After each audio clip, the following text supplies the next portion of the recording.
Hoje vamos falar sobre o passo a passo da instalação de revestimentos cerâmicos em pisos. Primeiramente, como em qualquer outra etapa da obra, devemos nos preocupar com a segurança dos nossos funcionários. Para isso, utilizam-se os equipamentos de proteção individual. Os principais são a máscara com filtro, os óculos de proteção, as luvas de borracha, as botinas, o capacete e o protetor auricular. Preparação prévia. O projeto de paginação, além de otimizar perdas, contribui para o bom aspecto final da obra.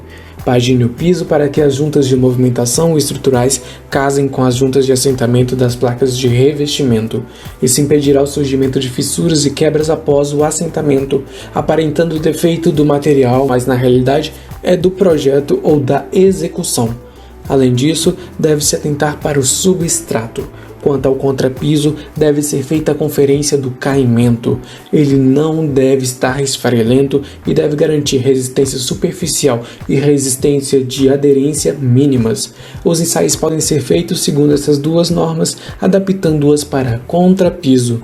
As camadas intermediárias são eventuais e devem seguir os procedimentos dispostos na NBR 13.753. Também não se deve iniciar a execução do revestimento enquanto não estiverem liberadas as instalações elétricas e hidráulicas passantes pelo piso, bem como é preciso verificar se o nível da soleira está liberado para definição do nível do revestimento. Em áreas molhadas, o nível do piso não pode ficar acima da soleira da porta. Falando propriamente sobre o piso, planeje corretamente a data ideal para a entrega do produto e defina um responsável pelo recebimento na obra. Rejeite placas quebradas ou danificadas. Priorize um sistema paletizado com o uso de empilhadeiras para agilizar e facilitar a movimentação e o cuidado que se deve ter com as peças. As placas devem ser armazenadas em pé. Nunca armazene as placas diretamente ao solo e não deixe-as em contato com poças d'água ou expostos ao tempo até o momento de assentar. Para a escolha da placa cerâmica a ser usada, alguns fatores que devemos levar em consideração. O primeiro deles é o PEI, que é a classe de resistência à abrasão.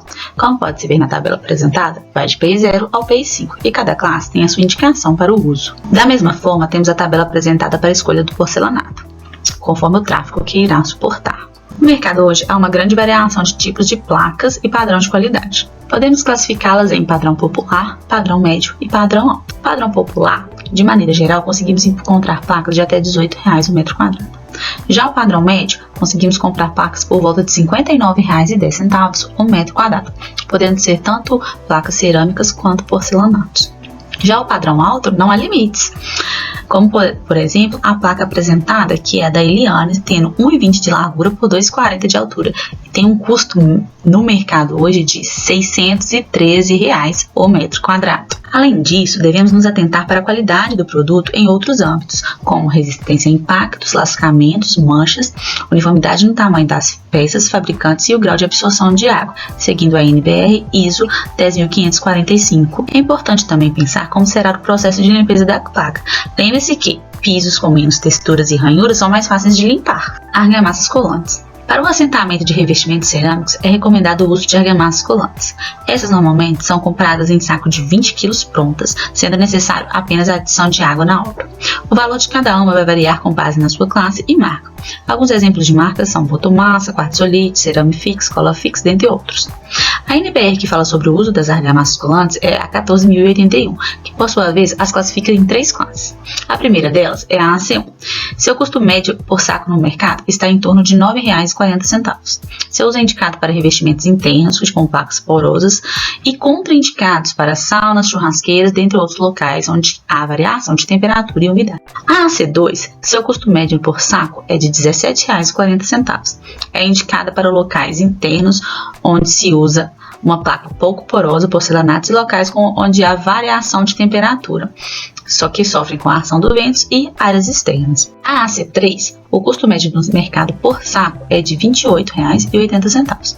Essa possui maior força de ancoragem e é indicada para uso em piscinas, assentamento de peças de grandes dimensões e pouco porosas, que são o caso dos porcelanatos, e em locais onde há variação de temperaturas, como salas, churrasqueiras.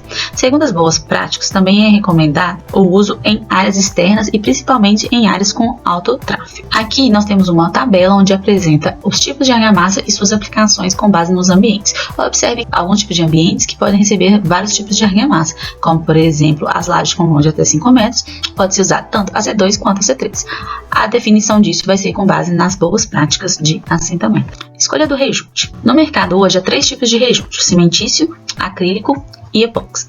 O rejunte cimentício tem um preço médio por quilo de R$ 6,89. Suas juntas podem variar de 3 a 10 milímetros. Dentre as opções é o mais poroso e o que absorve água.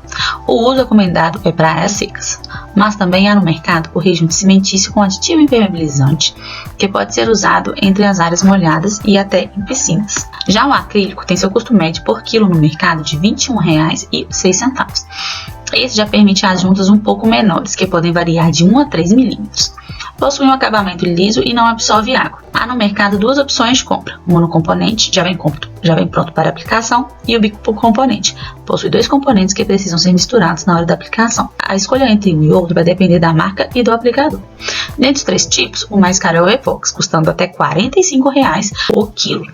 Este, por sua vez, é capaz de realizar juntas menores que 1 milímetro e tem seu acabamento liso e não absorve água. Para a piscina, é o mais indicado, além de possuir alta resistência mecânica. Assentamento. Utilize uma espátula para raspagem de partes duras do piso. Limpe o local utilizando uma vassoura de cerdas duras. Posicione uma placa sem argamassa colante no local de início do assentamento e outra no outro extremo do ambiente em linha reta. Deixe-as afastadas 5 milímetros das paredes para execução da junta de dessolidarização. Estique as linhas de nylon nos 2 sentidos para garantir que as placas estejam ortogonais. Para isso, também pode ser utilizado o laser. Efetue a limpeza do verso da placa com uma brocha ou escova seca.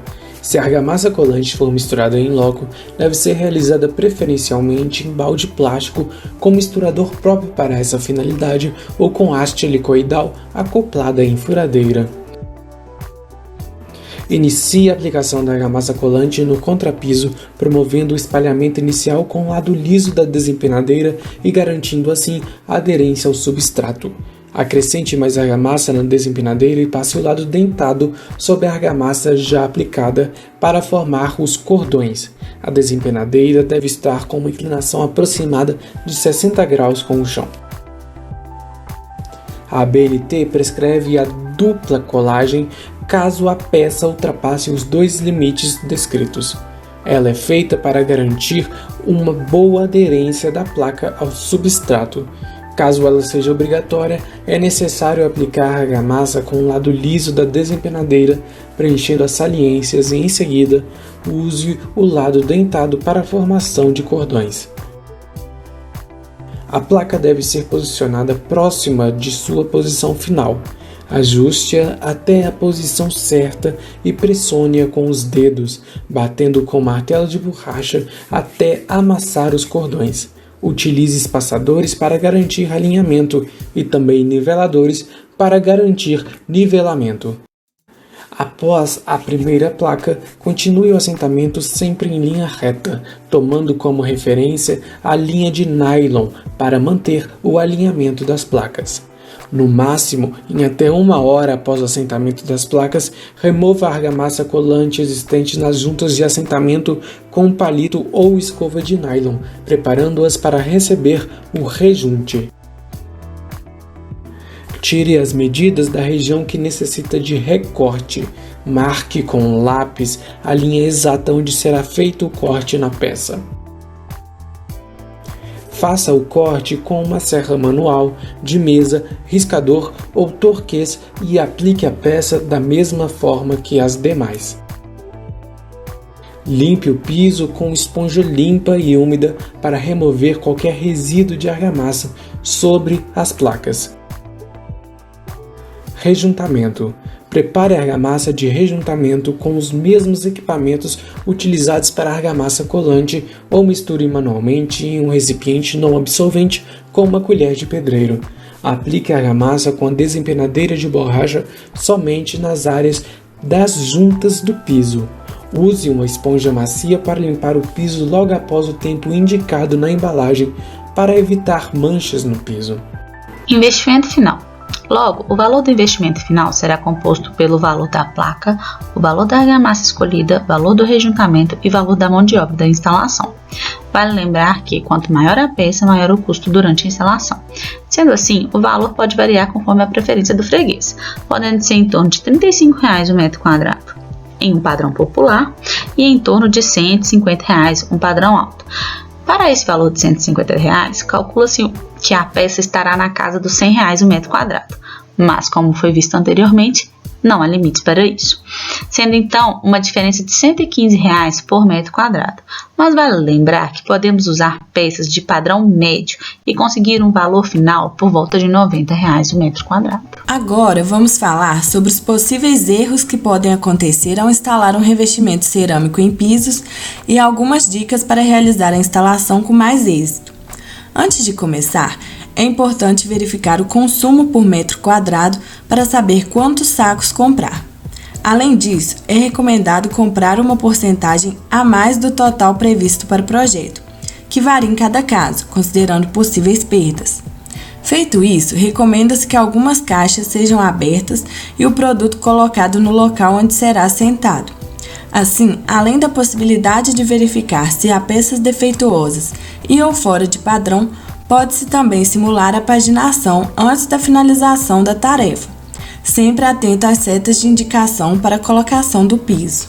Esperar o tempo de secagem da argamassa também é muito importante, pois a umidade da argamassa pode causar problemas como manchar o rejunte e soltá-lo ou desfazer a aderência da placa com o contrapiso, caso trafegue no momento da argamassa ainda fresca. Segundo a NBR 13753, a resistência admissível de aderência da argamassa colante se dá aproximadamente aos 14 dias de idade. Também não pode liberar o tráfego sobre o piso antes do tempo recomendado para cada etapa do processo. O descolamento das peças pode ocorrer por vários motivos. O teste de descolamento é importante e deve ser feito antes do rejunte. Com um martelo ou um pedaço de madeira, bata levemente em cada peça a fim de identificar sons ocos. Caso perceba esse problema, retire o produto e o assente novamente. Assim, além de eliminar a possibilidade de barulho quando alguém caminhar sobre o piso, você reduz também as chances de quebra do material. Deve-se respeitar o espaçamento entre as peças de cerâmica, pois se elas forem colocadas fora das recomendações, podem acontecer problemas como trincos ou até mesmo elas se soltarem. Para garantir o espaçamento adequado, pode-se usar as cruzetas de plástico, que possuem tamanho variável dependendo do tamanho da peça de cerâmica. Por isso, devemos sempre seguir as recomendações do fabricante, indicadas na embalagem. Não tente acertar o nivelamento usando argamassa colante na hora de assentar a cerâmica, pois poderá deixar o piso com uma ponta mais alta, torto ou desnivelado. Com o contrapiso nivelado e tudo pronto para assentar, procure evitar o excesso de argamassa e deixe somente a quantidade espalhada pela desempenadeira dentada. A fim de garantir que a argamassa foi bem aplicada, pode-se fazer o teste da desempenadeira. Durante o assentamento, escolhe-se uma placa aleatória que acabou de ser assentada e levanta. A argamassa na placa e no piso deve estar completamente espalhada, sem pontos vazios e sem as estrias da desempenadeira, pois temos que esmagar essas estrias contra as placas na hora de instalar. Deixar de impermeabilizar áreas molhadas como cozinhas e banheiros gera problemas futuros. Com o tempo, a água pode entrar nas peças de cerâmica por alguma trinca no próprio revestimento ou no rejunte, e problemas como umidade, mofo e bolores podem aparecer. No caso de assentamento de piso sobre piso, é necessário ter cuidado com o estado do piso antigo, o aumento de nível do piso e ao uso da argamassa adequada para esse caso. Além de tudo que já foi falado, é importante seguir as normas quando se faz necessárias, e destacamos aqui algumas que podem ser levadas em consideração ao realizar a instalação de revestimentos cerâmicos em pisos. Por fim, o revestimento cerâmico é uma ótima escolha para ser aplicado em qualquer ambiente. Dessa forma, seguindo o passo a passo descrito até aqui e colocando em prática as dicas apresentadas, com certeza você entregará um serviço de excelente qualidade para o seu cliente. Agradecemos pela atenção e lembramos que as referências bibliográficas estão na descrição do vídeo.